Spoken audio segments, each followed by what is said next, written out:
Hi guys, welcome back to Just Talking, where I talk out you news sometimes listen.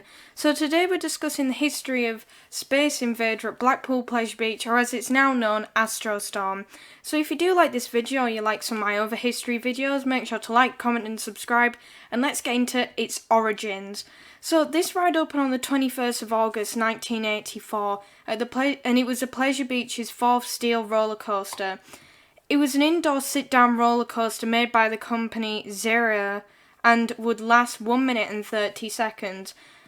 The original layout was similar to how it is today and was themed around travelling through the endless void of space in a spaceship. Of course, most of the ride was in complete darkness, featuring an around 53-foot drop, and it would have some sort of light-up stars and different theming, and it was themed around really space, and it did also feature some Star Wars references, such as Han Solo in the, I believe, Carbonite.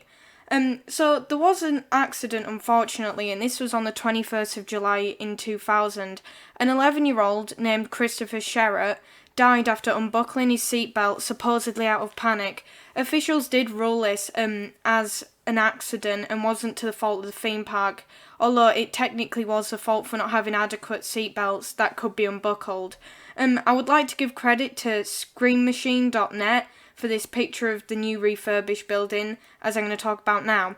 So, separately, not as a result of this accident specifically, the ride was refurbished in 2003 by Comeback Coasters and reopened as Space Invader 2 in 2004. Comeback Coasters is a Dutch coaster manufacturer that not only makes their own models, which you can see at various European parks, but also repairs existing ones so that they can make a quote-unquote comeback. And of course this refurbishment didn't really do very much other than theme the outside and also replace some of the restraints, because beforehand it was of course just a seatbelt, rather than the new T-bar restraint, which is still used in the new Astro version of the ride. So this would close in September 2008. Well, it wouldn't close exactly. Yeah, it would close in 2008 because the ride failed to evacuate riders during operation hours because the ride did in fact stall, and the cost to reopen the ride was deemed too high. And it was unfortunately closed because the park didn't see the ride fit to stay anymore. The ride was then removed in June 2010, a few months before the construction of Nickelodeon Land, seen here, and it sold to Brean theme park in England, located in Brean. I'm not too sure if that's how you pronounce it, but here you can actually see the old Space Invader building. It was painted fully grey, charcoal black. And it still is there, themed as the moon crater, but it does now have the Nickelodeon Land theming, show building, and also the big pizza restaurant. So its current location, it's currently still open and is in operation at Brean Theme Park after its opening on the 23rd of July 2011. So that was a year after the purchase of the ride, and it did take that year to transport and install the ride, and also remove it from its facade. However, the attraction now has an open station and no longer features the iconic moon crater facade. Sorry about that typo. And there have been no announcements made as to whether or not the crater facade will be reused for another attraction or indoor coaster. At the minute, the only ride that is actually in that building is Blue Flyer when it goes through the small tunnel section of the ride. Of course, that is the small children's wooden roller coaster that was built nearing to a century at this point. It's about 70 years old, I'd say, that ride.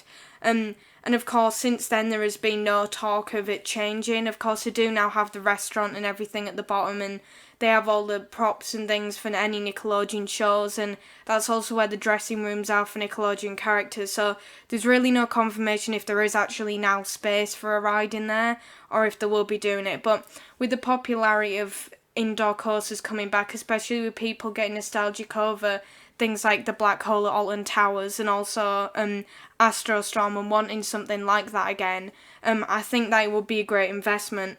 But yeah, thank you for watching this video. It was awfully short, but I thought, why not make a little history video on something that probably isn't discussed that much anymore. Of course, it doesn't have the greatest and deepest history in the world, but I would say that it was definitely a great little coaster that, you know, it was perfect for families, and of course it did offer that sort of whatever it's called, Space Mountain, that's the word, sort of experience for British riders and people who didn't want to go to the park or couldn't afford to go to the parks in America.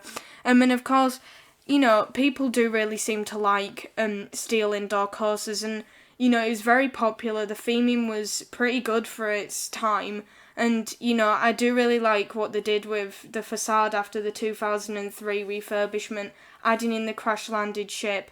And of course, there were some other issues that they had with some of the brake runs at the end, eventually.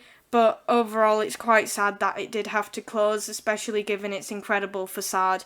But I'm really grateful it still has life at Brean theme park, and I do hope to go down there at some point and actually get a ride on Astro Storm. So yeah, if you did like this video, make sure to like, comment, subscribe, give me any feedback and recommendations for future videos. And of course, this will be about my 4th history video, so if you want to check out some of my other ones, then make sure to do that. And yeah, this is just talking. Bye bye.